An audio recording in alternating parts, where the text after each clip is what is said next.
gentlemen, boys and girls, children of all ages, welcome to the Conspiracy Castle. I'm your conspiracy asshole, and let's unwind and grind and just listen to the reggaeton. Reggaeton. Let those good vibrations get into your mind, and we're gonna bring on I'm very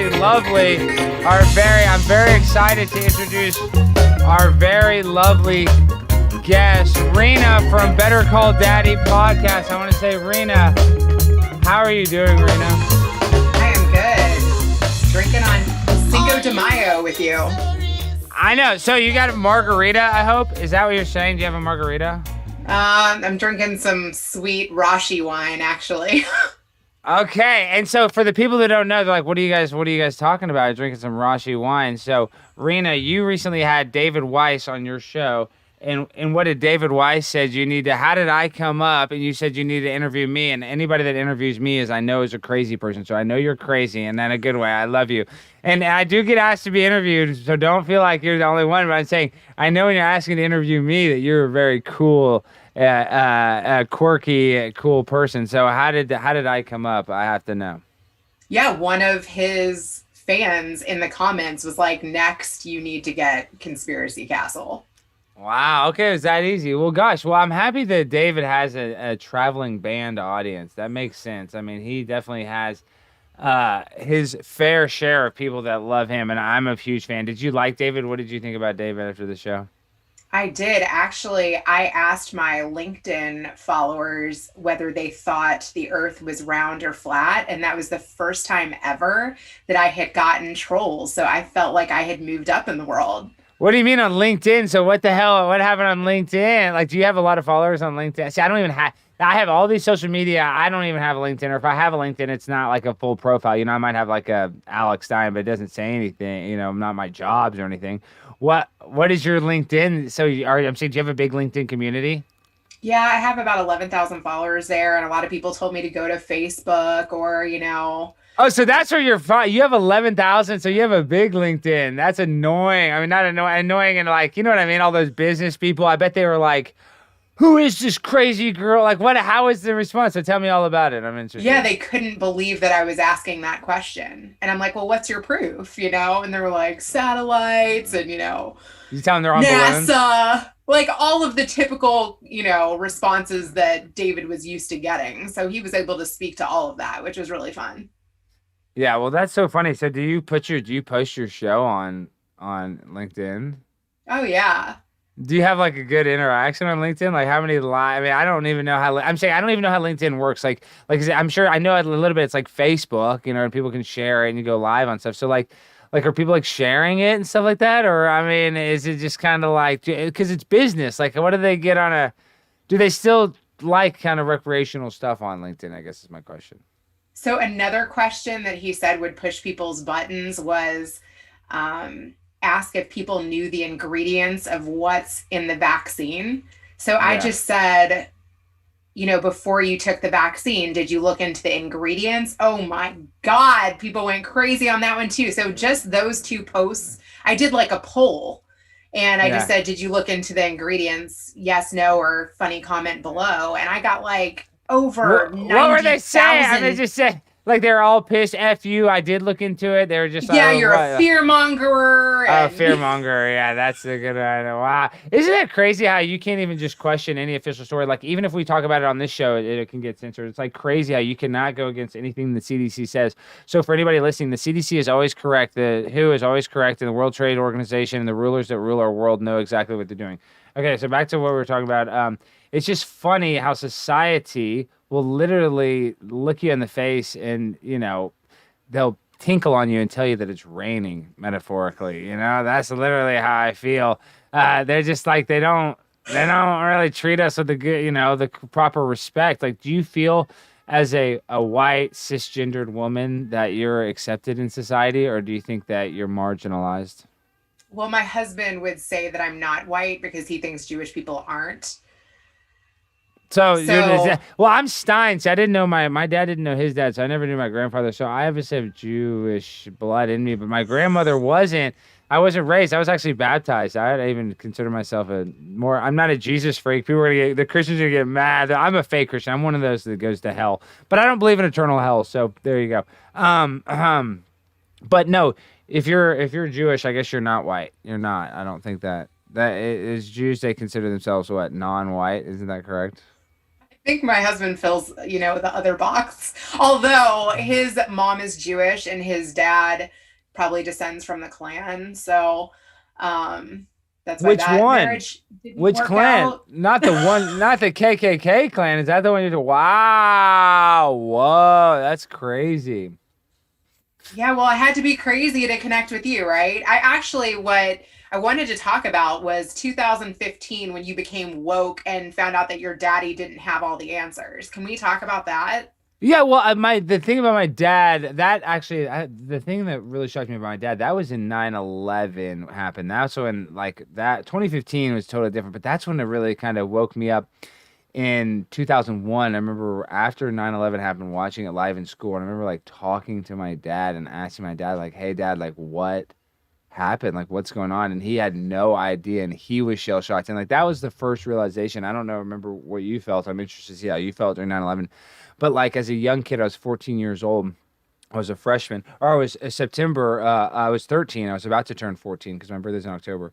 Um, um, so I'm 13, about to turn 14. I was probably excited for my birthday. Uh, and I'm asking my dad, who obviously as a 13-year-old kid, your dad has all the answers. You know what I mean? I mean, my dad is like the fucking expert in everything. He'll tell me he's an expert, like most dads would. And then you go, and for the first time in my life, I'm like, Dad, what is this? And he literally didn't even know how to lie. You know what I mean? Like he didn't. I mean, not even lie. Like he just didn't even know how to sugarcoat it. How to be like, well, it was these guys. They just wanted to bomb a building. There's no way to sugarcoat that. And for me, that was like a real harsh reality that went with me through all of high school because my whole entire high school was all like after 9/11, which wasn't that after 9/11 wasn't that bad of a time in America. There was a lot of camaraderie. It was almost, other than New York being totally fucked up, the rest of the world was okay. There's a lot of flags, people. I mean, really and truly, I mean, the NFL still happened. I remember I went to the NFL game. I mean, it wasn't that it actually kind of brought us together. It was a lot night and day difference in what it feels like now in society.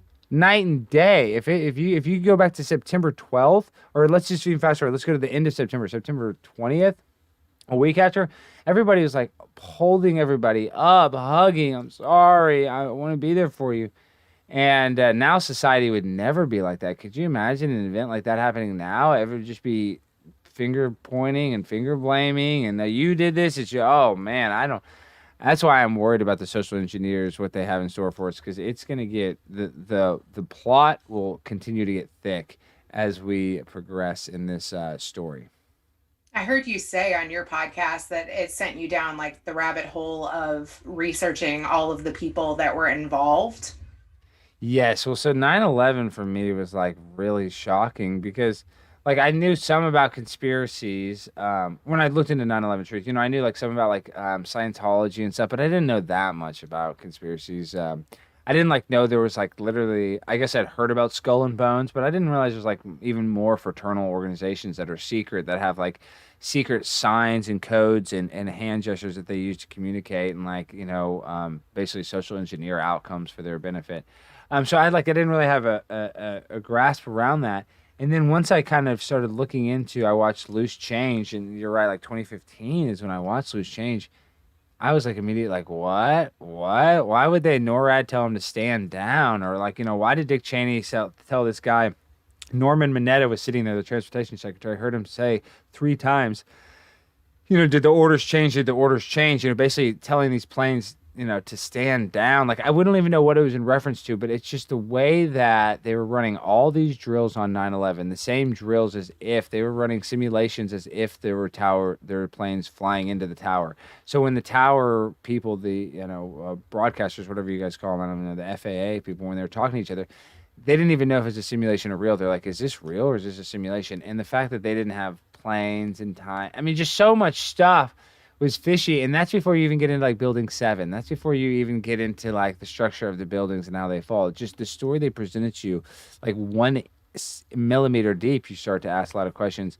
And so that woke me up to a lot of conspiracies. So I'm like, why? How would anybody benefit?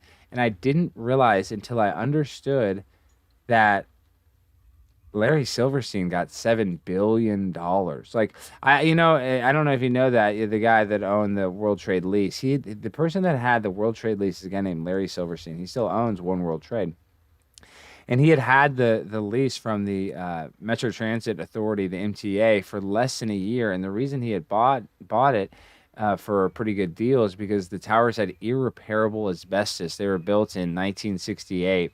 And in 1968 and then like the 70s, the time that it took to build, asbestos was the number one fire repellent used at the time. And so the building had terrible cancer-causing asbestos. And you can look this up. Yes, you can, you can look it up. And it had basically $1 billion reconstruction job is what needed, whatever they call that, reconstruction. And so the towers had to come down. For lack of a better word, and they did come down. And I actually believe, once you really dive deep, that they were erected in 1968, and they fell September 11th, 2001. Exactly, well, not exactly, but 33 years after they started. And when you look at 33, that's one of the most important occultic numbers to these people. Like, that's how they talk to each other, is through signs and symbologies. Like, they have to hide their symbols. It's like in a movie. Like, a movie doesn't tell you what the meaning of it was. It's your job to interpret it. So that's kind of how they use these events, and they put clues in it so they can speak to each other, so they can interpret what's going on. So it's like my show's Conspiracy Castle. You see 33. It happened on 9/11. 9/11 is an occultic number that they use. There's so much. They didn't just pick that date on accident. So there's a lot that goes into it. Like, Alex built in 1968, taken down in 2001. 33 years later, and you also look at, David Rockefeller. He's on the cover of Time magazine, and if you look at his watch is actually set at 9/11, which is very weird. But like, other than that, I mean, other than freaking all the Rockefeller nonsense, what happens is they want to, what 9/11 really was, it was like an initiation into the New World Order. It was a group, I don't want to call it drill, but it was a trauma-based mind control that all collectively happened at once, so it made it more potent. I forget. I'm trying to think. It's like, you don't want to call it a Stargate. Stargate is not like the right word, but I mean, it literally was. It's like a portal of information that we all downloaded, and it was trauma that we all saw at the same time, that we collectively felt. Like, at one point, we all like connected to the energy of it. I mean, do you remember 9/11? Oh yeah, I was a little bit older than you were. Yeah. I was actually working at Jerry Springer during that time, and I found out that the first plane hit from a Jerry Springer guest that was supposed to get on a flight. Wait, say that again. What about Jerry Springer? You were watching it? I was working there. Wait, you worked at Jerry Springer doing what? I didn't. What did you do at Jerry Springer? I was a producer back in 2001, and we actually had guests, like midgets, in town. You're from working the day for before. Jerry Springer? Shut up! In 2001, and see, I met Jerry Springer. I was on a dating show with him. It was called what was it called? He shot it in Hollywood for it basically aired. What is the dating show he did? Hold on, Jerry. I can't even remember it because I deleted it from my brain. Jerry Springer, a dating show. Oh, which it was called Baggage. Oh my God, yeah. That came out after, yeah. Yeah, I was on the show Baggage, yes. What? Yes, yes. I want to hear about that now. But anyway, so yeah, I was working for Springer at the time, and like, we had guests canceling all the time. So I just thought somebody was pulling my leg and like chickening out and not wanting to come to Chicago. And they were like, we can't get a flight. I was like, what are you talking about? And that's how I found out. It was crazy. And then, NBC Tower was like blocked off with barricades, and downtown Chicago was like crazy. Like, you couldn't get a cab out of downtown. But we had guests that were stuck in town, like midgets that had to be entertained for like an entire week. And real quick, Reena, so that's how Jerry Springer worked. He was located in Chicago, but all the guests were flown in, basically, right? I mean, sometimes you'd have local people, but like 90%, right, were all from where? So they'd just be flying from California, from bumfuck. And what kind of, and then you'd put them, I'm just saying, you'd put them in like a hotel, like near the studio, I'm guessing, and just, hope. And Red Roof Inn, Yeah, exactly, whatever. Diner food paid for, their smokes, the little House of Blues. little entertainment around Chicago. Yes, I started as an intern, so I got to entertain them and learn the city alongside them, and then learned how to talk to them, book the stories, brief them, hang out in the green rooms, tell them how to be crazy on national television, and then I became a producer. So yeah. So I don't know if you know this. I worked here in Dallas for the TV show Cheaters, and I signed an NDA, but it's a reality TV show, so you know what's going on. And I was one of the producers on that show, so I'm sure you signed an NDA. I don't know what you can say about Jerry Springer, but like, so obviously a lot of that was like, I know you real people, but like, what? I mean, kind of give us the inside scoop, like, I mean. How much of it was? Well, the show is now over, although. Oh, I know it's done. It's done. But you're in 2000. Show. Oh, he's doing a court TV, but I'm saying you're in 2001. That's the hottest. That's what.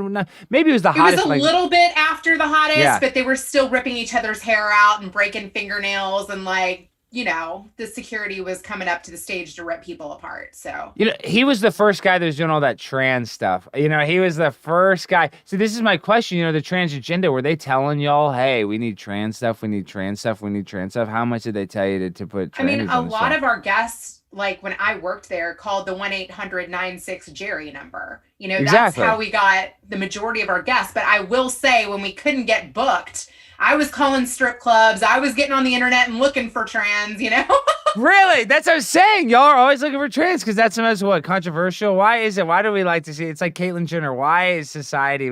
But that's another psyop that you don't realize is Reena, in the future, they want us all one race and all one sex. So, and I watched Tu Wong Fu as a kid. And like, really, honestly, that library drag racing, I don't think that's bad. I mean, I don't think that's good, but I don't think it's... Well, if you bring your kid there, I mean, fuck. I mean, you got to say, hey, don't do this. Don't dress like this freak. I mean, this is a freak that, and God bless his soul. He's just doing his thing. I don't know. I don't know how to raise a kid. I'm not saying I'm a parent expert, but I'm also saying that, like, trans people are not the enemy. We shouldn't treat them with, as the enemy. And I think if we are friendly to them, we can kind of enjoy them and kind of, like you said, the Jerry Springer show. A lot of trans people are just guys with a good sense of humor. Some of them don't have a good sense. Not everybody has a good sense of humor, but...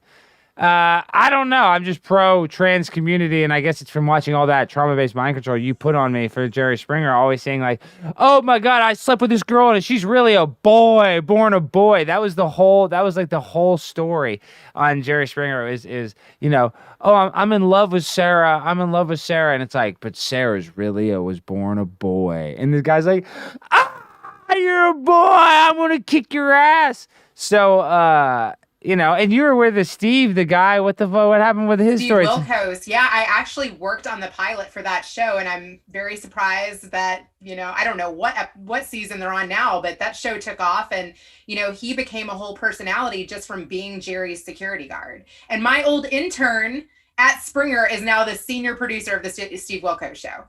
Wow, moving on up. So she stayed with that for like 20 years. Well, good for her though. I mean, that's a hard job. As a production job. Oh, yes, it is.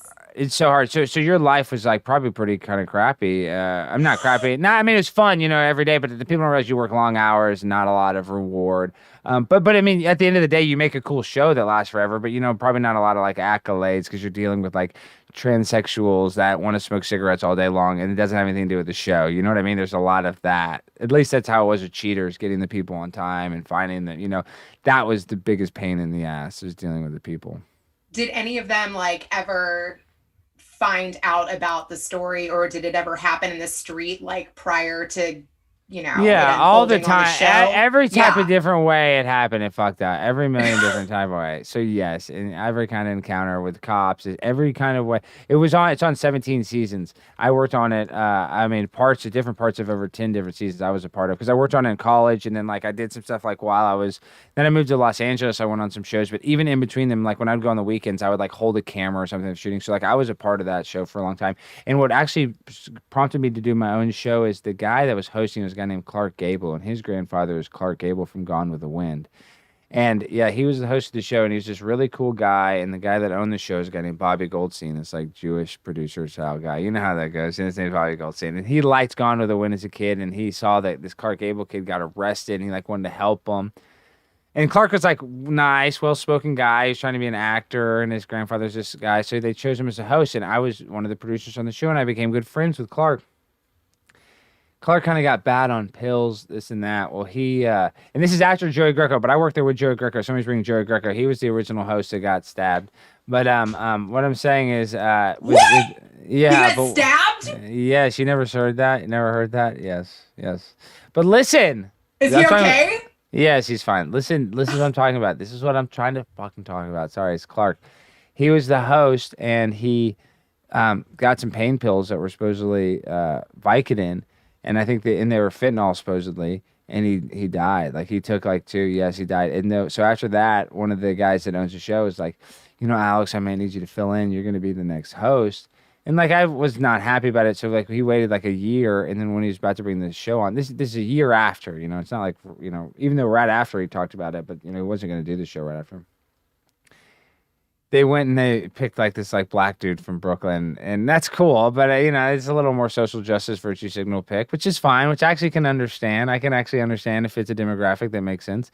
But it doesn't help me out, so I didn't benefit. So then that's who I started my show with. Is one of the cameramen from Cheaters like, well, Alex, you should do your own show. And I was like, I should do my own show. And now I do my own show, and I learned all this, Reena, within the last year how to. And like I'm not an expert, but literally streaming, Streamlabs, all this stuff is watching YouTube videos. And because I'm doing something I love, it doesn't feel like work. So that's why, like you've worked in production. It's crazy when you put in that effort for other people. When you start putting that same effort in for yourself, it really feels good, Reena. It's like I don't need an authority. I mean, I do want to get this mainstream somehow, but I don't even need that as long as I can build an audience that is, really interactive and supports me.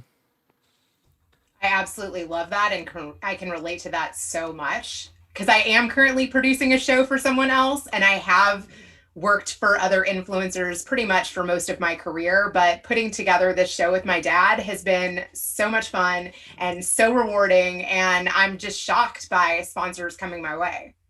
Yeah, and it is a good feeling, like also having the freedom, But I still, the freedom, I don't have that much freedom because I still get censored like crazy. Like us talking about 9/11 is okay because 9/11's like not that big a deal, but any medical misinformation, anything that goes against the CDC is automatic strike. That's why I have to say the CDC is always correct. They always know what they're talking about. Dr. Fauci is the most correct person that's ever been born. He's the smartest man alive. He's the most beautiful man alive. He's the best doctor and the right guy for the job.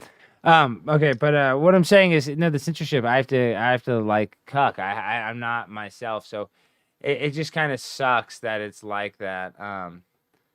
And it doesn't. That's the only freedom that I don't have. Other than that, I get to do whatever I want. Other than the potential censorship from YouTube. Tell me about going into Target with a Purim mask, like a masquerade mask on. You like that one, everyone. That one, I don't know how that went so viral. It's funny how it's crazy what works and what doesn't. And hold on, let me go to I'm trying to go live on Rokfin right now. I didn't realize we weren't live on there. Let me tell you something about wearing the mask in there. It's not about the mask, even though people thought that kind of looked cool. What it was is they like the interaction, the awkwardness of the Target guy, like taking me to Target jail. That's all anybody cares about. So, that's the sad reality of of the world we live in is people are like so desperate for content. And now there's a lot of other content creators creating the same kind of content. It's like whether you're on both sides, whether you're pro-mask, anti-mask, whatever, it's just people fighting in public stores. We're sick, Reena. And you know why? It's all your fault because Jerry Springer got us. Seriously, Jerry Springer got us fighting on TV, made it normal for people just to publicly fight. And now people beat each other up over toilet paper. What do you think about that, Reena? I think that David is also banned from Costco for not wearing a mask. So he's also tried that. Yes. I mean, it's just really sad. Like, and then people they're on the no-fly list. Like, I was just talking about how one of my good friends, Lou Coffey, went down to the the January 6th deal. And now he's like banned. He's in jail. His life is ruined. He can't even get bonded out. I mean, it's the saddest thing ever. It's like, it's just very weird world. We live in very weird times, Reena, that like we're all kind of under some sort of trauma-based mind control. It just depends on how much, I think. What do your parents think about what you're doing right now? Okay, my mom loves it. My dad is like semi-embarrassed, I think. But I mean, my dad doesn't really give a shit. I mean, what is he gonna do? because he's like a kind of a wild guy. You know what I mean? Like it's not like he is.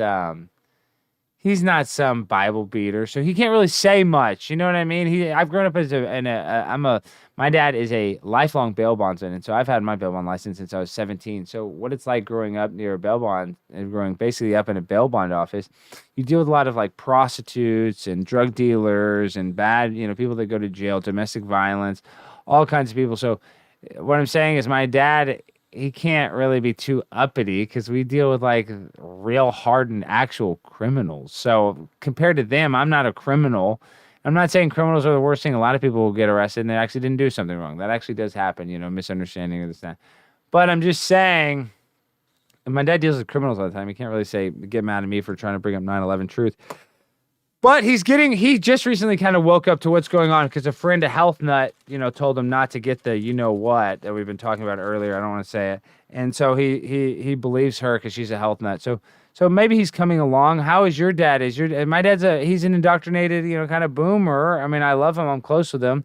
But you know how it is. You can't teach an old dog new tricks. I'm not calling my dad an old dog. He's my best friend. I love him. But, you can't make your dad's always going to be a little combative. How is that with you? Like, is he almost, if you say, I want to go left, he kind of makes you go right. Does he have that ever kind of with you? He gives me a little bit of pushback, but he still answers to my mom, and she made him get the vaccine. Really? Well, he's okay.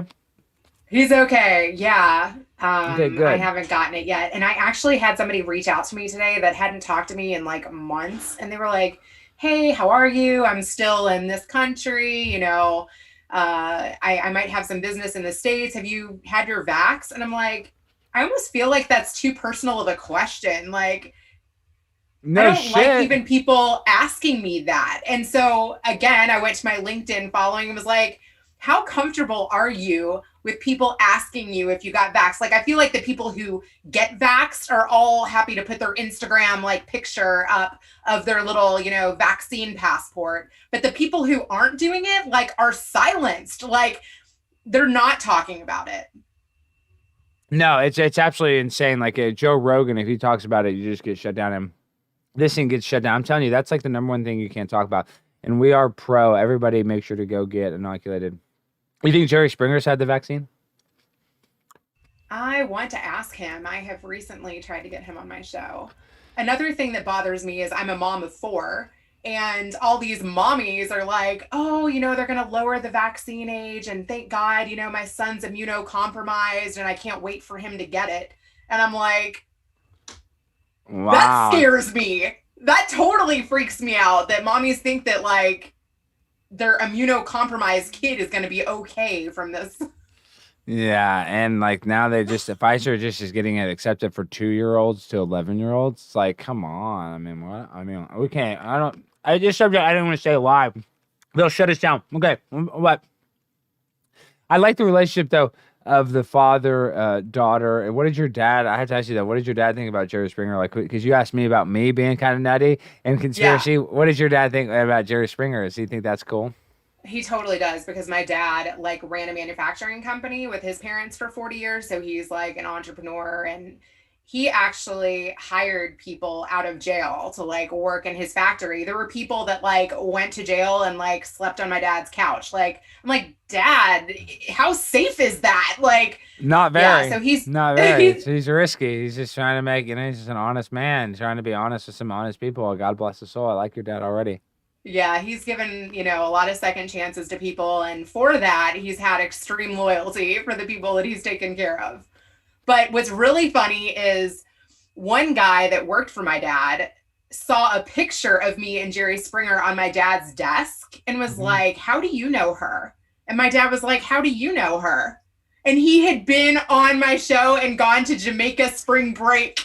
No, wait, so he won the spring break? Wait, how did he, because so he went on the show in Chicago. How did the spring break? How did he get on the spring break? Was that part of his Because his story was so crazy and he was an outrageous guest. So we take the craziest guest with us to Jamaica. And that guy worked at my dad's factory. And he was such a good guest. You got to do a repeat episode in Jamaica. Wow, I don't remember the Jamaica episode. So I guess that was a spring break deal that Jerry would do. That's cool. So you would go down to Jamaica. Tell me about that. What was the logistics in Jamaica?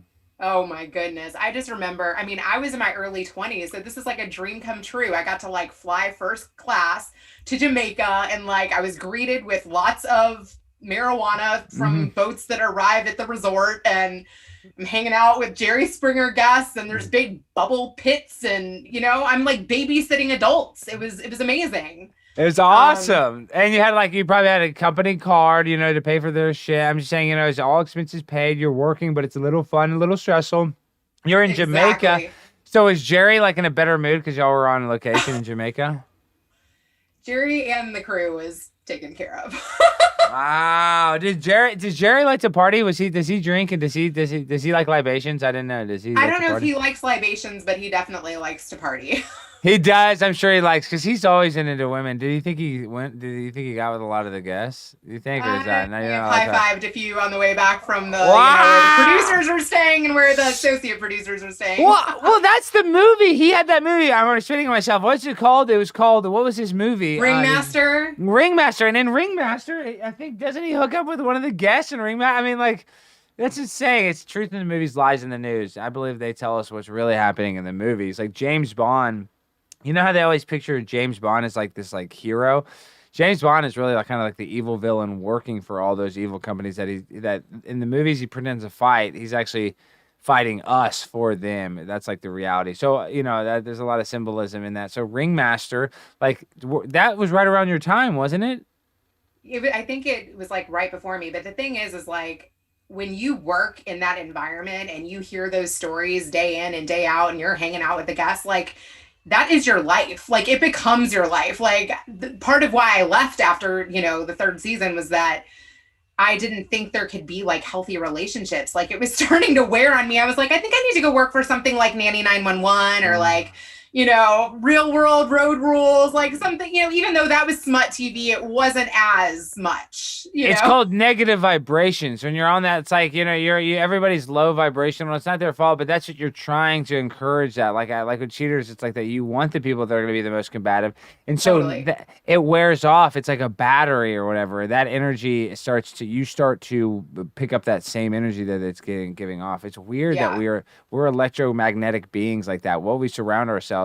And it's hard to be positive when a person's like, I ain't got no money. I need $5 to smoke cigarettes, and I usually smoke a little bit of crack, so I can take a 20 rock of crack. And you're like, whoa, and you're just like this young 20s girl in Chicago trying to live the dream, like Mary Tyler Moore or what? I don't know, like just trying to big girl against the world, and the real world's kind of scary when you really see it. It totally was. Like, I remember this prostitute that was like screaming like with excitement over the phone. And then when she saw like the studio audience, all of a sudden she got cold feet. I'm like, what do you need to get that crazy bitch that you were on the phone out there? I'm like, do you need a fifth? Well, what did you do? What did you get her? I was like, like you can't chicken out now. I'm like, you don't care what these people think. I'm like, you're whoring yourself on weekends. Why do you care about these people right here? No, let me tell you something. That's the same with cheaters. The people that'd be like, oh, I'm going to bust my husband. I'm going to kick his ass. As soon as the cameras got on him, they'd be like a cold, lame duck. Always. I'm sure that happened all the time. The people that were the craziest were the ones that wouldn't say anything. They'd be like, oh, we'll see what happens. Like you try to get them pumped up. Like when you catch him, what are you going to do? You're going to go, you're going to. So the ones that are like, oh, I'm going to tear him down. I'm going to cut his dick off. Those people always sucked. And the women that were like just conniving, just like dead quiet, those were the ones that acted. They were like, ah, as soon as the cameras came on. So it's weird. Isn't that crazy how even a transvestite, a person that tapes their penis or maybe cuts it off, it still has some sort of self-consciousness in a group of people on the Jerry Springer show, which is pretty outrageous, right? That's actually something that I had to do, was the taping, and that kind of was like, I felt like beyond my call of duty.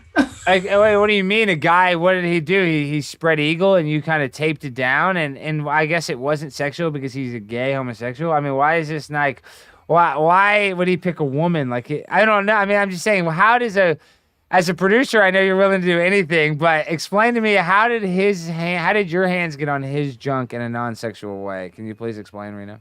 Yeah, I was like, can the makeup artist do that? Like, yeah, it was all hands on deck. And he's like, "Hey, I need my hand." I mean, and so what did you go behind? Explain how. Please tell me how. What did he? Yes, I was behind. He kind of, assisted. Because he needs leverage, so you had to go behind him. Shut up, Rita. Shut up. Gross. You're standing by. So you're looking at his neck, the back of his neck. It was crazy, yeah. And another time too, wait, no, real quick. And you have some same tape? subject though. But you have some duct tape, and what? Yes, it was duct tape. It was totally duct tape. And it was skin to tape, hair to tape, or was there some sort of in between? Was there like a sheen, some sort of? Was there fabric? There was no lube or any I mean, it was balls to tape to asshole. Basically, he had his balls up in his asshole. Is that what you're saying? Pretty much. Wow. Sounds like a good old fashioned time. Sounds like I know there's a place over on Oak Lawn. You can get that for $45, I believe. I'm kidding. I'm joking. But okay. And you should have been tipped at least. If he didn't tip your waitress, that guy's a real jerk. Okay. But so you did that. What's the second story? What else happened? Yeah. So no, the other story was the executive producer said that he didn't believe that the transsexual was once a guy, and the license, reflected that. But he told me to take the guest into my office and make sure. And I was not comfortable doing that. No! And you're telling, and really, so I said that I did, but I didn't. You just lied. You didn't. Yeah, that's no shit. Duh. So that's smart. That's good, Reena, that you'd lie like that. Yeah, that's a good lie. No way. But why is it so cutthroat? Who gives a shit if they're lying? They're not going to show the vagina on the, why would they? So, gosh, I guess just to be able to say certain things, you have to be able to prove certain things, right? So if somebody says that they're sleeping with their brother, we're not going to make them sleep together, but they do have to prove that they are related through birth certificates and IDs. And if they're willing to make out, that's pretty gross anyway. So we'll go with that. Oh my gosh. Think about it though. You're part of it. We're part of it too. I did it with Cheaters. I mean, it's trauma-based mind control. You have trainees. We had training. That was my favorite episode when I had the gays and all three lesbians. I love those episodes. I'm saying if we could get an lesbian episode, we were like, yes. But you know how it is. I'm just saying, why is it? Why? And there was no really written. It wasn't written down, but it's just kind of understood. The weirder the couples or whatever, the better the show. Is it because we're all just a freak show? We all just want to watch the freak show? Why is that, Reena? Yeah, totally. After I worked there for a couple years, it had to get weirder and weirder even to raise an eyebrow. I'm like, how long has it been going on? Are they related? Do you have Tourette's?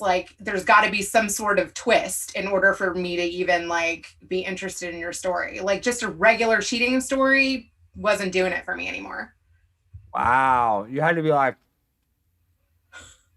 either handicap. Sorry, I'm eating grapes. I need a little energy. You either had to be handicap or literally tape your penis between your butthole. Wow, we live in a weird society, Reena. How are these kids gonna make it? You have 4 children, so when are you going to expose your 4 children to the Jerry Springer show? I think I may have shown them a teaser or something, but I don't think they fully understand what that means yet. Yeah. No, but sadly, we didn't have a choice because if you ever missed a day of school, you saw the Jerry Springer show all day. So. We were watching it from elementary school, so it wouldn't be that weird for you to show your young kids, to be honest. Exactly. And back to my dad, when I first came up to Chicago, I was working for an NPR station in college where I used to read the news and the weather. And so I interviewed at WGN, and then they didn't have an opening when I was graduating and I didn't get picked or whatever. WGM's the top station. I mean, that's not that easy. I mean, I'm sure there's a lot of people it's a very competitive job, right? I mean, yeah. So I got an interview there, but then literally right across the courtyard, Jerry Springer was looking for interns. So I just walked across the courtyard on that same day and was like, hey, I'm here to meet with the intern coordinator. And you got a gig like that. 2 weeks later, I started. Wow. Yeah. Did you fill out your application that day? I mean, you sat there and did all your stuff right there, and 2 weeks later, you passed your background check and there was no filling out anything. It was hey, let me meet with the intern coordinator. It was pre 9/11. You know what I mean? If you can get through security and woo the person that's hiring, you're in. Yeah, people didn't realize because email was so crappy back then. So all these pre-email. Yeah, I had a beeper. This is pre-email. So how did you find these guests? You would just be, I bet, and let's talk about that real quick. Cause I was just thinking about, that's the last time we were ever free. Cause this broadcaster was talking about how he was in San Francisco during the earthquake. He was like broadcasting a game and all the phones went out and he didn't have a cell phone. And his family didn't know if he was injured or not for hours. I'm like, oh, well, that's actually kind of free. Cause nowadays, whatever happens instantly. Like, if you can't get in touch with somebody, something's wrong. So like, explain how is that stressful getting these people on the show? And do you look back of it like a year? That was actually when we were free. Like when you didn't know where everybody was 24/7. Like that was actually a good problem to have in a way is what I'm saying. I mean, it was very hard to book guests. Like we got the people who called in the 1-800 number, but if you How would ran you out of arrange numbers, travel? How would you arrange travel? Because without an email, like you would buy them a ticket and you'd have to know, did they show up at the airport? the whole night before the show, we were on call. Like we had to call and wake them up. We had to like make sure the limo picked them up at their door, make sure the limo picked them up at the airport. Like you had every step. That's how you did it. You had different legs. That is how TV shows always do it. But I'm just saying it'd be hard to get them on that first leg. I guess once you can get them picked up by the limo, but sometimes the limo gets there, they're not dressed, they're not home. God no, you know what I mean? It's hard to even get on that first leg. At least that's what cheaters. It's hard to get them for the first interview to come in and explain. That first one. If you can get that, you maybe get the rest. So without email, you're trying to get these people and you wouldn't know and until they got to the airport and they would get to a hotel and you'd have to, it was all in person, right? It was all in person. It was so crazy too. And then, sometimes like part of the story would chicken out or whatever. And then you're like having to talk to the guy. I'm like, you better go get that mistress. You better get her on the phone. You better get both sides. I'm like, tickets are bought. I mean, it's just so much crazy. Or like I was asking you before, like sometimes even though we split up their hotels, like they would find each other or, they would be out with another half of the story and talking to another story. And they're like, oh, that person's staying there. And then the show would happen in the street. Cops were called, all kinds of stuff. Yeah, they would bust the nut before they got on the show. They would blow that's crazy. And like I said, you want the craziest people too. So like you're not dealing with the most organized or professional. So that makes it extra volatile. Yeah, tell me about some of the stories that you saw that were hard to rope back in. I mean, just really though, I don't even want to get into the negative vibration. I will talk about it, but the negative vibration, anything with kids kind of that's always kind of annoying, like literally having to hire babysitters to go do bus. That was probably one of the biggest pain in the asses, and then making sure that people get there. I mean, that was nobody had a job, or people that had a job like always had to work. You know what I mean? It was never an easy process. Very rarely was it like, oh, I'll be there in my car and I'll be there on time and I'll have, the right clothes on, or sometimes you had to film multiple days for the interview. They wouldn't bring multiple clothes. So you had to go have clothes for them. You know what I mean? Which is normal stuff a show has to do, but it's just all pain in the ass. Sometimes she's a 500-pound woman. You don't have a blouse to make it look like a second day when you're doing a multiple day. You're interviewing it like it's multiple, we have one day, but you do a pre-interview and they do, kind of like a mid-interview. Like you talk about like after her showing the footage and you show it to her on the same day. So, but you want to make it look like a different day, shit like that. And just, it's just some of the continuity dealing with these people was a pain in the ass is what I'm saying. Yes, I've been there too. How do you get your ideas now for like the comedy stuff that you're doing, like trolling the teachers and... Well, this is what I'm saying. I'm Primetime 99 Alex, and I didn't realize this. So after I lost that gig, I can just do my own show. And I know I'm peddling conspiracies right now. Hold on, let me fix my camera. I didn't realize. I know I'm peddling conspiracies, but the only reason is because this is what I'm passionate about. So when I talk about it, it's like I've actually done a lot of research in this. But really and truly, I'm a broadcaster. I mean, I'm a comedian. I'm the trolling and stuff, I've always been like that.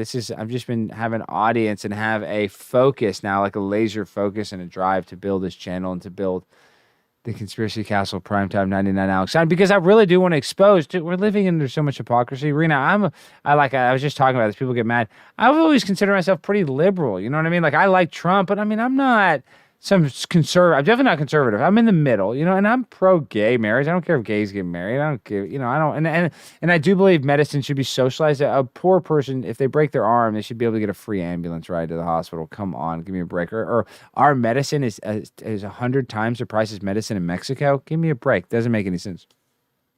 So I'm saying I'm not like some like, oh, Ted Cruz guy, but we're like in this really weird social justice virtue signaling, this political correct culture that it's insane to follow that rule. And so that's where I get my humor from, is just going against that. If you just go against the political correctness, that's basically humor now. But there's nobody has any sense of humor, so it's a very small audience, sadly. Is there anything that you would like to do that you haven't yet?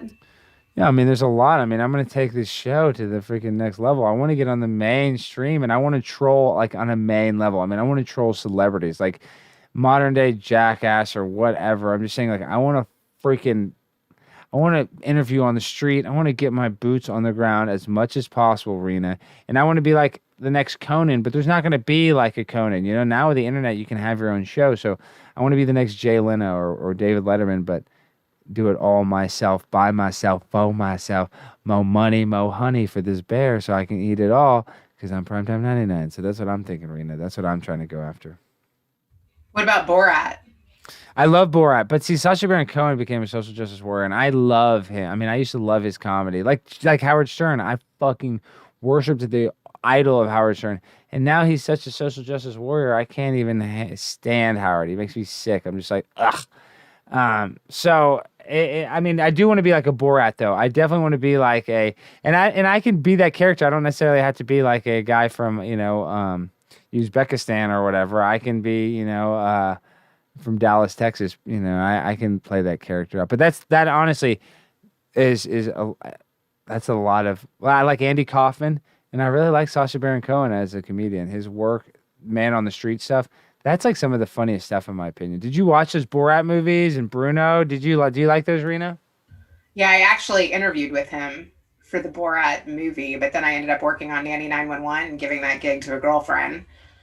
Did she like working on that movie? That's pretty sweet. Did she like that movie? I bet Yeah, she did. Although I will say that there were some crew members who got arrested. I don't know if you heard about that. So then I was kind of glad that I didn't take that, because sometimes they would do pranks and then ask for permission after.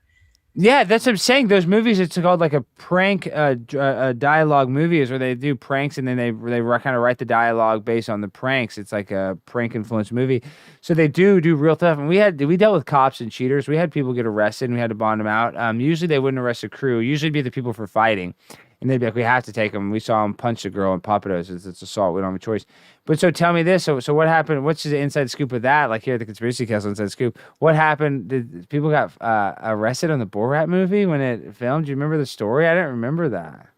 I think just for like breaking stuff in the hotel or like taking stuff from the hotel, like stuff like that. Wow, I just can't believe a crew member. They were probably sweating bullets. Obviously, the production took care of it and everybody was fucking fine. You know that. It's not even a big deal. But just the fact that like they would even like take like a producer to jail is just weird. Like obviously that they didn't know what they're doing because it's, people shit's gonna get broken when you're filming a movie and they don't have any the cops don't know it. That's why we shot it all in Dallas, because Dallas is there's no union. I mean, it's a right to work state, so you're legally allowed to do a TV show. Like if you try to do it in California, you try to do it in New York or Chicago, they'd be like, where's your shooting permit? But in Texas, there's no show shot here, so there's no union or infrastructure for the police officers to even know you need a permit to film anywhere. There's no permit enforcement. So it's literally like the Wild West. And that's why I think I can do a lot in Dallas, like Man on the Streets. I can go film anywhere. I'm not afraid. For my history of cheaters, I've been everywhere and filmed illegally everywhere. So I'm not afraid to do it now. I think that's why it was all meant to be. I did all that training for a bright future in trolling and becoming the next king of all conspiracy. Primetime 99, Alex Stein right now. I love it. Is there anything that you would want to ask my daddy? That's something that I ask all of my guests. Yeah, what would I ask your daddy? Okay, so I'd like to know just a little bit about, what is Reena all about? I'd like to ask your dad, like, what makes Reena laugh? Like, what can you do, Dad, that makes Reena laugh? I want to know his connection with you, Reena, because obviously Better Call Daddy, you have a connection with your dad. So I'd like to see that father-daughter connection. And I know I'm being a little facetious, but let's just be honest, all right? I'm an only child. And I love my dad, but I have a father-son relationship that I don't know what it's like. Like, if my dad had a daughter, what I'm trying to say is I couldn't imagine what my dad would be like if I was a daughter. it would just be different. My dad, he'd be great with me if I was a girl. I'm sure he would love me all the same, but my dad's, it would be good. I could imagine it. So it's just funny. A dad, is it like a little awkward being a father dad because is he protective of you? You know, like that's if it's a different, whatever, it's a different interaction. So was your dad protective of you with boys and stuff growing up? He probably should have been a little more protective, actually.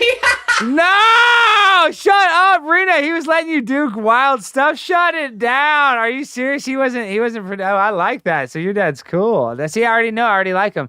He wasn't some strict dad, so he lets you go on dates and stay. Like, what if he caught you sneaking out at night? He wouldn't bust your balls too much. Well, actually, my sister tried to sneak out once. I was kind of a good girl. Maybe that's why he trusted me. Like I didn't get crazy until college, but yeah, my sister tried to sneak out and I think he like practically broke his knee, like almost falling down the steps. Yeah, see, I snuck out Yeah. all the time. So you never snuck. See, that I should have known. You worked for the Jerry Springer Show, but you went to work at WGN. You're really a goody two shoes for sure. I can tell, Rena. You're a I don't goody. know if I was a goody two shoes, but yeah, You I never didn't. snuck out at all in high school. Oh my gosh! All we Not did was once out of sneak out. my house, out of someone else's Okay. house, and then the cops got called. So yeah, that didn't go over well. Trauma-based mind control, but you deserved it because in the future you were about to transition about a bunch of kids. Just think about all the little kids that are like, "Mommy, Daddy, why did Rena put those? Why were those two transgenders fighting? Or why was that boy, the construction worker, mad at that girl for tricking him and saying that he was a boy?" Like, imagine because of you. Think I might transition because of you. Now I might go watch all that. I mean, I've always talked about it for like if it'll get me more fame, people are gonna get mad. But yeah, I mean, I don't have a choice. Like Lil Nas X, I might have to do the Lil Nas X and just transition. And I'm already kind of halfway there. Like I'll just be Alexandra, and I'll be like the first ever transitional broadcaster in the history of broadcasting.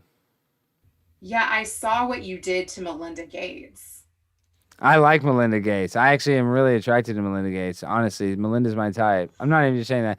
I'm not even hating on Melinda because my type is billions of dollars. If a girl is billions of dollars, I will literally do whatever she wants. I will spread it. I will forget it. I will up. I will, whatever you need. I'll do jumping jacks, but naked. If you got $1 billion, I will spread it and forget it. You know what I mean? I mean, let's just be real. I mean, I need some money. I got bills to pay, honey, but not about my bills. We're not here to talk about my bills. We're here to talk about Melinda, my girl. But who I love more than Melinda is Rachel Levine. Do you know my girl, Rachel Levine? I do. Have you That's who met I her? love. No, but that's who my favorite White House correspondent is. And one day, if I could, my dream girl is Rachel Levine. So just so you always know that in honor of Jerry Springer. He taught me that Rachel Levine is the most beautiful person in the White House. So that's your fault. Thank you, Rena, for making me so attracted to Rachel. Can we talk about Epstein? I would love to know your thoughts on that. Oh yeah, 100%. He hung himself. It was no foul play. He was just really depressed. He just wasn't feeling good. He was having a bad day in the vending machine. They're out of the Snickers and like he supposedly had like a caramel Mars, I think, and he didn't actually. He had kind of a negative reaction to the caramel, and he just felt so bloated. And I think from what my inside information is that his prison garb, like the pants were a little too tight, and he realized he was gaining weight from the stress eating in the vending machine because when he was with his attorneys, he was just on the vending machines all the time. And so he was just kind of stressed about that. And he looked himself in the mirror. He was disgusted with himself. He's 18 pounds overweight. This is just I mean, this is all true. He's 18 pounds overweight. And he just said, I'm gonna end it. So he just ended it. And he just got a bed sheet and he just threw himself off the top bunk. And it's just that easy. Yeah. So, no, if seriously though, if you look at it, if you really look into it, the only way it happens is with he had a CPAP machine in there. And the CPAP machine has a power cord. So I believe that it was the cord of the CPAP machine. And I believe that now they say maybe he goes to Epstein Island. He's not dead. They're going to call me a baby truther for saying I believe that he is dead because I believe they kill him. Like his partner was Ghislaine Maxwell. Ghislaine Maxwell's dad was Robert Maxwell, who was literally an Israeli spy, double agent that worked in the UK and was like a media broadcaster himself, owned a media company. So like he literally was like tied in with the Mossad, the Secret Service. And I believe that once he was killed by the Israeli Mossad, he was thrown off his boat. He fell off his boat under, weird circumstances. So I believe he was murdered. And I think Jeffrey Epstein was just the kind of the next guy that took over for him, and through Ghislaine Maxwell, that was that connection. And so they had to kill him. Now, some people say he's still alive. I believe that somebody went in there, choked him out, made it look like that, and then the cameras were off, and the guards were asleep. You know what I mean? It's like they weren't. None of that is true. Neither of those things are true. So, but he is not here in our collective consciousness in the zeitgeist. So whether you believe he's floating somewhere like in witness protection program, he's still dead to society, for lack of a better word. Yeah, what about his counterpart? Do you think she's going to get out, or do you think she's going to have the same fate? I mean, Ghislaine, God rest her soul right now, sitting in that jail for all she did. She probably deserves everything that's coming to her, but you know that she went from being like the elite of the elite to flying on these planes. Like, it just sounds crazy. I almost feel sorry for her in a weird way. And even though she's a terrible person, it's hard to say that. It's hard to say that you feel sorry for her, but it's like, you know, her dad was in a bad position. You know, he was like this, whatever. This is what I assume, that he was like Mossad. So I don't know how much of her life she was chosen into, and she was at the top of it. And now she's rotting in a jail, just like Jeffrey Epstein. And I'm not saying she doesn't deserve it, but it's just a really bad situation. She's with all these people, and this is what makes me mad. I don't feel sorry for her because she should bust Hillary Clinton and Bill Clinton. She should open her mouth, which she's not. But I mean, I just kind of feel sad that like we don't see her, we don't talk about her. It's just a sad end to a story. I want some punctuation. I want some ending. So it's like, man, I'm rooting for her. I'm rooting for her to expose it all. I'm on Team Ghislaine, if you can believe that, but I just don't think that's a real possibility. I don't think she will expose anything. I don't think she will talk. But that's the hope I hold out for, and that's the hope that I have. And that's why it's still giving, like, maybe I like her. Maybe she could really screw some people over if she somehow wrote a note or transcribed a voice, like thing that people might say, oh, it's fake, and dismiss it, which is very likely. But I don't know. I'm hoping that the story to Ghislaine doesn't end like Jeffrey, just as sad, nothing, with no questions answered. She'd be good for your show. I'd have her on in 2 seconds, but, her and I are actually beefing right now. She's actually a little mad at me because I haven't been writing her as much. Have you ever had a prison pen pal, Reena? We tried to get a hold of a prisoner while I was at Springer. Who's the guy that has the swastika on his head? Yeah, Charles Manson. A guy that, yes. We actually reached him, paid for some of his canteen fee or whatever, but then he never came on. We wanted him. Yeah, a guy that always comes on the show, his name's Harmon, one of the big-time guests, or one of my good friends that watches the show. He was actually a prison guard at the same prison as Charles Manson, yes, for like 3 years. And so he's like Charles Manson. But I'm saying, a lot of guys write letters to women. They're lonely. They have like, prison pen pals. So have you ever had a pen pal? Have you ever written anybody letters? Because you're in 2001. I bet would y'all write letters to guests and stuff back then? Like thank you letters and shit? You're still writing letters then. I didn't write any letters, but like some of the guests have found me on Facebook. One that went to Jamaica with me, this midget, we were actually recently pregnant with it was my fourth kid, but it was her third kid. And I ended up having like a 3-pound preemie, and she ended up having like a 7-pound baby, which you never would have thought that because she was like the midget, and I'm like had, full-term labors prior. So that was kind of crazy. And we've like known each other for like 20 years and we're still connected on Facebook. So that's awesome. Well, I don't know how you could forget a midget with 3 babies. I mean, that's like a really cool midget. A lot of midgets don't have 1 baby. So any midget with 3 babies, that's like a very unique. And I don't know if midget is a proper term. Oh yeah, I should probably say little person now. I don't know. That's what y'all used to say, midget, in the title, right? They used to say like midget. Yeah.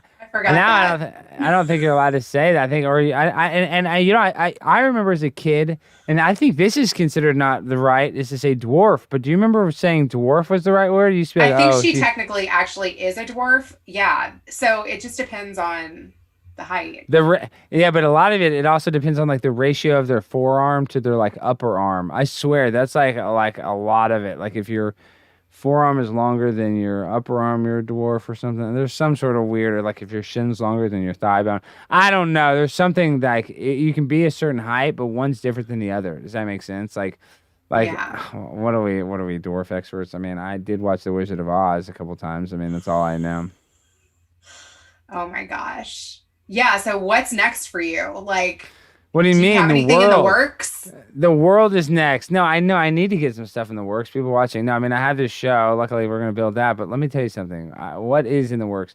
I need to start developing an act I can take on the road and start doing stand up more. Like already tonight, I asked the girl I was on the show. I was like, "Let me do 5 minutes when you come to Dallas," and she's like, "Well, I'm not doing stand up then." So she kind of said, she didn't say yes, she didn't say no, but I think she will. What I'm saying is, I'm desperate to get out there and actually tour and like meet people. I think that's where you make money. Is like obviously podcasting. I can broadcast every night. I need to continue to do that. But that's like where I guess if you're saying where I evolve, like where I take this to the next level, that's probably the next step. Is like doing comedy shows, whether I have to book the venue and sell tickets, or whether I can go to a venue and sell some tickets there.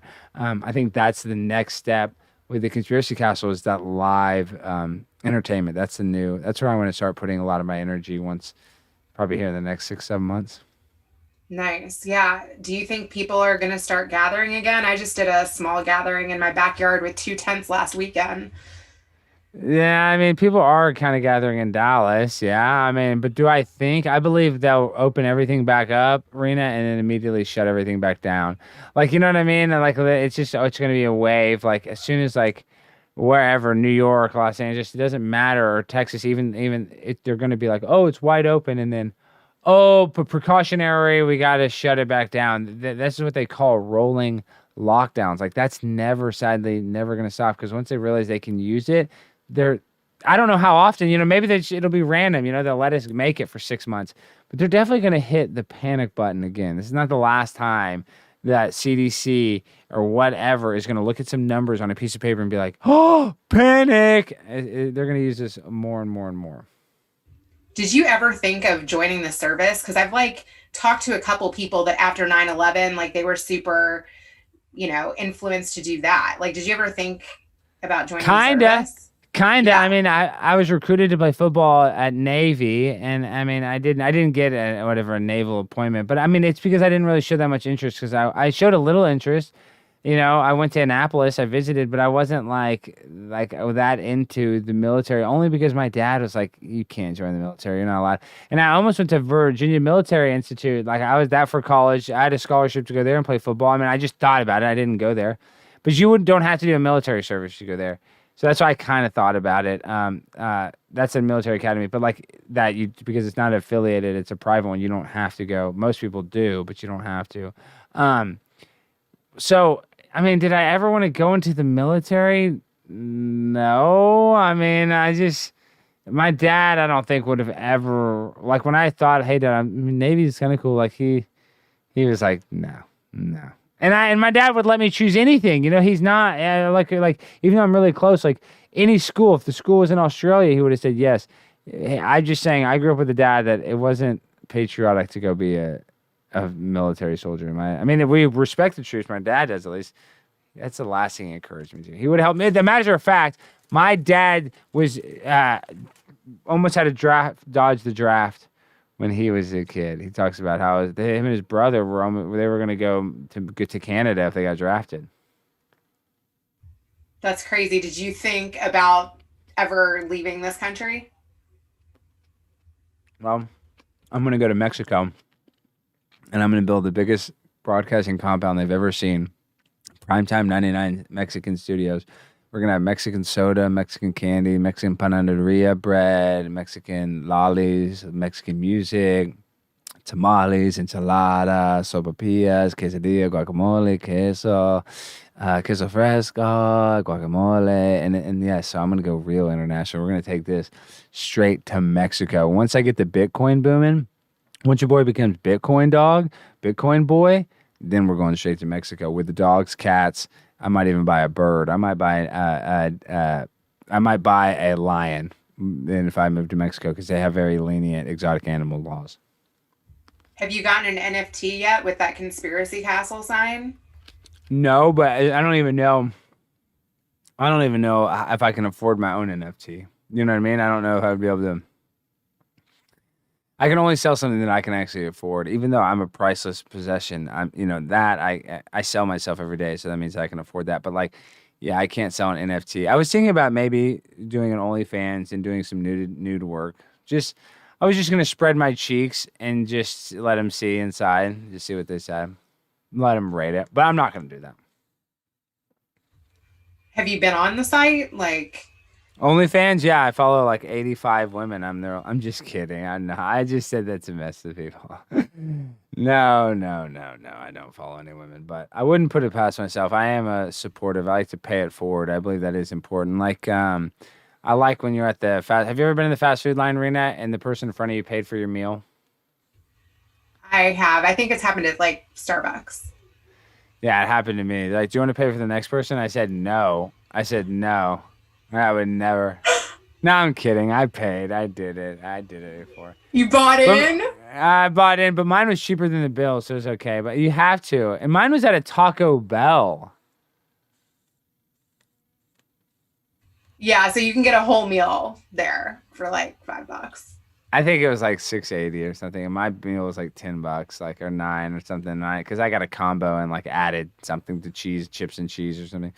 Yeah, I don't eat meat, so like I get everything with beans in it, and I actually kind of like, I mean, not kind of. I haven't. I stopped eating at Taco Bell because they took away the potato soft taco, but now they brought it back, and since I'm kind of not used to the potato soft taco, I'm like, I haven't jumped back on the Taco Bell train that hard. Yeah, I haven't eaten there since like the 7-layer burrito. Do you remember those? Yeah, it's 7-layer farts. So you just have all 7 layers, Reena. And I know you're a lady, you don't do that, but I'm a man and I do. 7 layers of it. It was disgusting. That's the one thing is Taco Bell is disgusting, but it's cheap and it's disgusting, and that's what you want. Sometimes you just want disgusting food as a human being for whatever reason. What were you like as a child? Just like this, but worse. More combative. I was probably even more combative as a kid. And actually, speaking of it, I'm actually thinking of what you're saying as a kid. Like I was thinking about like the political correctness, and I kind of remember as a kid, kind of using that to like my advantage. Like I remember being wild and stuff, and also being like if I got in trouble with the principal, like going after the principal, even if as a kid when I was wrong, like my dad being on my side, using like social justice, being like, oh, the kid deserves his due process if you're going to get him in trouble. He deserves I always went into like in front of like what I'm saying as a child, I went in front of like the judicial council a lot, the principal, the vice principal. I was always used to that. And so when you go and talk to principals like that, you're kind of social justice. You're like, well, give the kid his fair, even though they'd always still suspend me or whatever, but I would always like push the envelope. So I'm used to like, well, for lack of a better word, like virtue signaling, like getting my right of freedom of speech. Basically what the left does, they're getting their day in court, but I would lose every time I was in the metaphorical court. You know what I mean? I love that your dad went to bat for you. Let me tell you what. This is the story. This is the story why. So when I was a senior, I was at it's called the highlights dance, where the girl asked the guys to the dance, and I dressed up as Fred Flintstone. And I had a couple drinks, but this girl that was my date at the time wasn't the girl I was dating. I was actually dating a girl in the grade below me at the time. She had a different date because we were going to a lake house after, and she wasn't like allowed to go to the same lake house. It was like I was like going with a group of friends to a spend the night thing, and we were seniors and she wasn't. So like we were allowed to do it, she wasn't. So she was with a different group of people before. She got really drunk. She got caught being drunk at the dance, and they like knew that I was dating her. So they called me into the principal's office too during the dance. And as soon as I saw her like getting like in trouble with the principal, I just didn't even listen. I just turned around and ran away during the thing, and I got away. They chased after me and I got away. And I made it to school on Monday. Like first period, they called me into the principal's office. And I hadn't told my dad. The whole weekend I went out of town to this kids. I didn't tell my dad. I was like sweating bullets. I don't tell my dad till like he gets there. And my dad automatically is like, well, how'd you know he was... They go, well, Mr. Stein, we're going to suspend Alex for 6 weeks. He was drunk and he ran away from the school dance.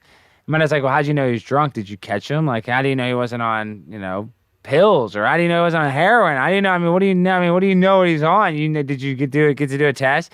No, so he fought it, and we fought it tooth and nail to where they could only get me for not listening to a principal with insubordination, which is only 5-day suspension. So they gave me the max. So it went from 6 weeks, and I still got a 5-day suspension for insubordination.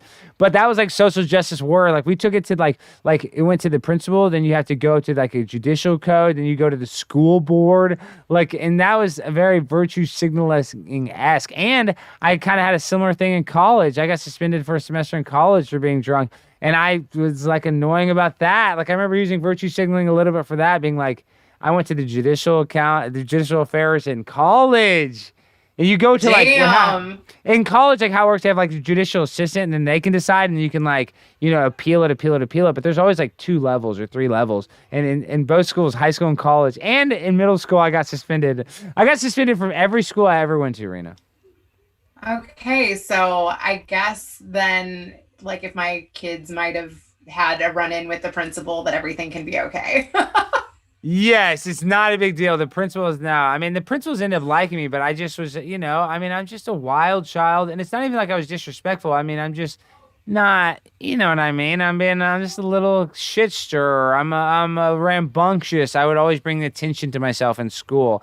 And so it's not like that I was really that bad. I just was kind of an attention whore.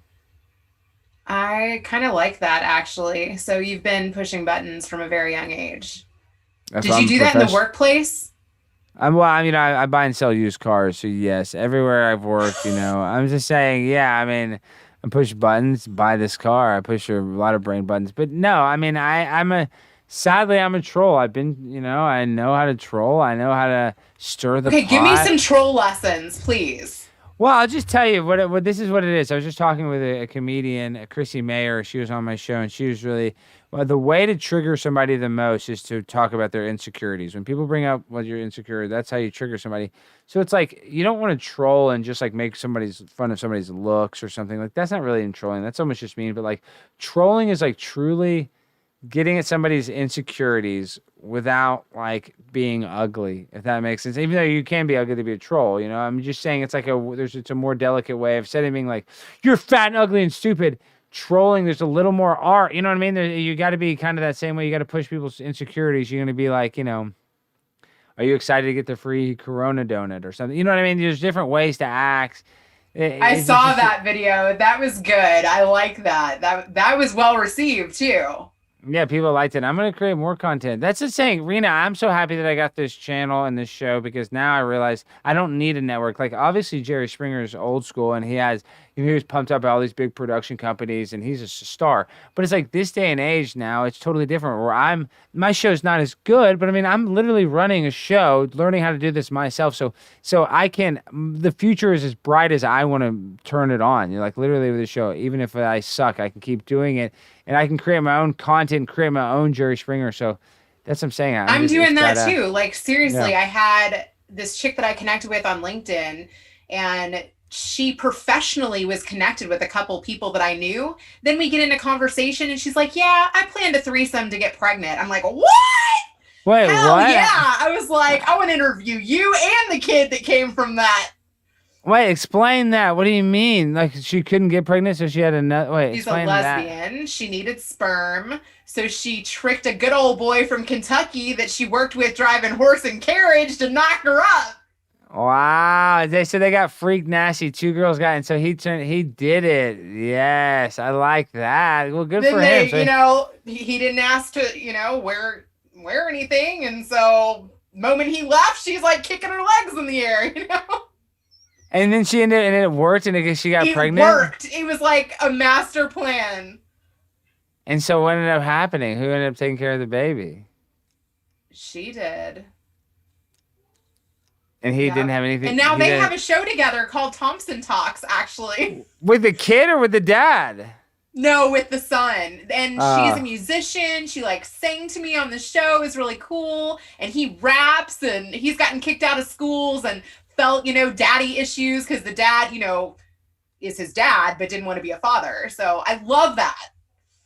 Wow, that's insane. That's wild.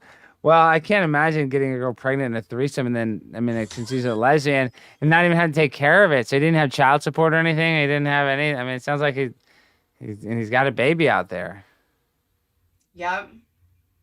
I can't believe that. Another great one too is I haven't interviewed her yet, but when I was in Kentucky, I was at the JCC and I saw some girl combing the sperm bank on the internet. I was like, what are you doing? And then found out that she was a lesbian and she was looking for a certain height, a certain IQ, eye color. What was it? What was she looking for? Did she tell you exactly what she was looking for? What IQ or height? Did she tell you?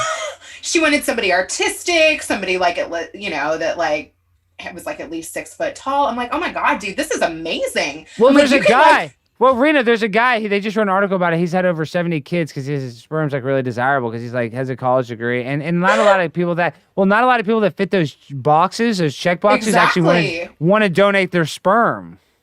But you know what? They actually have like I think cut off the limit of how much you can donate now is less than that because of there could be 70 half brothers or sisters walking around and like if they check the box that it's like I don't want to be notified or I don't want to know like how are these people going to know that they're related or not.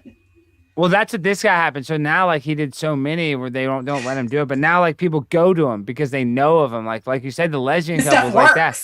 Yeah, exactly. So, like, he has a reputation. Like, got swimmers. Exactly. And what I was noticing is, let me pull it up. Let me just pull up the article. Hold on. So everybody's like talking about, okay, guy. Yeah, I want to interview him. Impregnates 70 women. 70 women. Hold on, let me pull it up. I can't even type. There's so many amazing stories. I interviewed this other chick that her husband shot her 9 times and then she survived that. And then he killed himself and the 2 kids. And she was on like Skin Decision on Netflix, like getting made over. She has an amazing story. Cause she had bullet wounds? Yeah. So they were like making her over because she was like self-conscious, obviously. And like they fixed her and made her much more beautiful.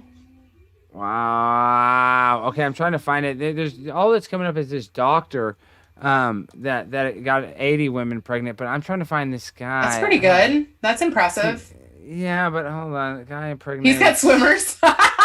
Yes. I just can't believe that woman actually got away with it. I mean, this is a stupid article. Let me see. I've actually heard the reverse too, because after I aired that story, somebody who listened to my show was like, "Oh, I know 2 guys that did that too. Like they talked a girl into doing it, and then the 2 guys are raising the baby." I was like, "Oh, introduce me. I'd love to do the flip side." Wow. And the woman was like, "Oh, I'll have the baby." She was cool. Wow, that's crazy. Yeah, that's very selfless. I know. Okay, fertility doctor 80 who inseminated up to 100 women with his own sperm was found out when the IVF child developed genetic condition neither parent had. Is fined just $10,000. Wow, that's crazy. He'd be a good interview. I know. Norman Barwin fathered at least 16 children after giving women I'm writing sperm. that guy's name down. Yeah, Norman Barwin. You need to have him on. He's going to be... You only got a $10,000 fine, and he's a doctor, so that's like chump change. I mean, that's like not even a month probably what he makes, obviously. How insane is that? 70 babies. That's a lot, right? Yeah, totally. I mean, 80 babies. Excuse me. I mean, that seems like a little excessive. Am I wrong? Would you have a baby for somebody else? Well, I guess you can, but would you donate? No. I mean, it's funny you say that because, like, I would think like, well, it's like I was actually thinking about that because when I read a different article with a different guy, I mean, it kind of makes you think. It's like.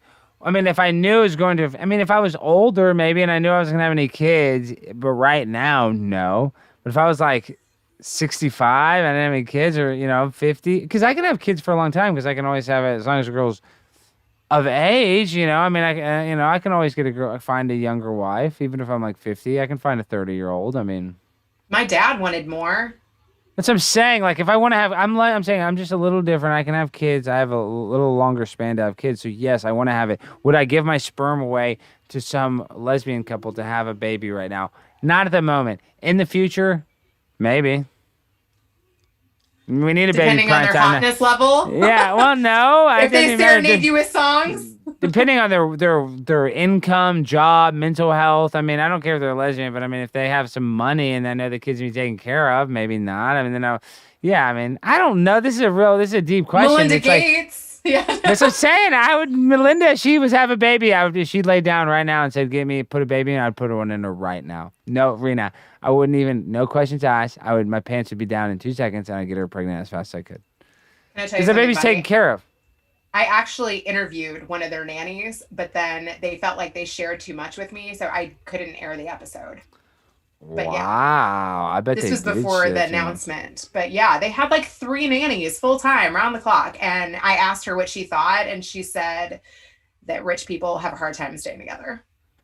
Yeah, I mean, I'm just saying, I know a lot of rich people, not a lot. I know a couple rich people that killed themselves, like people that were really rich and like people that were horrible, that were really rich and like really, really bad drug addicts and alcoholics. So I've just seen people that have access to like every leg up that you can have and still turn it down or like fuck up their lives so bad they can't even take advantage of it. So money doesn't solve. You think it solves probably your and I's problems, that immediate problem you have right there, but it doesn't solve all the problems over the big picture that you're not thinking about. It's true. All right. Well, I'm excited to hear what my daddy has to say about this episode. Is he gonna go nuts? He's gonna go wild when he talk about when he hears Primetime 99 Alex Stein. Well, let me tell you something, Dad. I'm Primetime 99 Alex Stein. You're gonna see me. You're gonna be seeing a lot of me because I'm gonna grind and shine. I'm gonna take this thing to the next level, Rena. So when I'm at the top, like Jerry Springer was in like 1996, Primetime's gonna be like that in about 2026. So let me say, get your popcorn ready, is what they say. Well, I hope that you'll do another round on my show in 2026 then. For sure, we'll be back. We're gonna have to come back in a flash. All right, is that it, Rena? Any more questions? And thank you for being such a lovely guest. And guys, here at the Conspiracy Castle, please go follow Better Call Daddy. And where can they find you, Rena? Tell the people where they can find your podcast. Reena Friedman Watts on LinkedIn.com and on Apple, Google, Spotify, all the podcast places. Wow, it looks like that LinkedIn is you got a big audience here. So everybody needs anybody that's got a LinkedIn account. On my show, it's a lot of conspiracy people. They probably don't barely have a YouTube. I mean, they got a YouTube because they want to watch stuff, but like they probably don't have a lot of other social medias. Because like really and truly, social medias. I sound like kind of funny saying that. Even though I have it and I'm addicted to it, really, it's like these are our own jail cells. These are our own prisons. Our eyes are stuck to it. They really take away a lot of our good energy. It's a soul-sucking thing. You got it. It's a monolith. The black screen is a monolith, and that's what we touch. And we're constantly looking for like that dopamine hit, that movie, that podcast. And sadly, it's like the trans fighting in Jerry Springer. It's what we want as humans. So why not at least have a little pleasure in this very short lifespan that we have? I actually encourage people to live their life and walk to the beat of their own drum because the judgment of strangers is not important in the grand scheme of things. 100%. I always say my daddy's cooler than Clubhouse. My special time with my dad and the wisdom that I get to gain from him is way cooler than any other social media. And Clubhouse went down. Their downloads are down 80%. Clubhouse is dead. If you look into Google Clubhouse, that app their downloads are way down. So that app is really trending downward. So don't worry, just talk to your dad. All right, Reena. Well, awesome. I'll talk to you again. Thank you for coming on. Thank you guys for watching.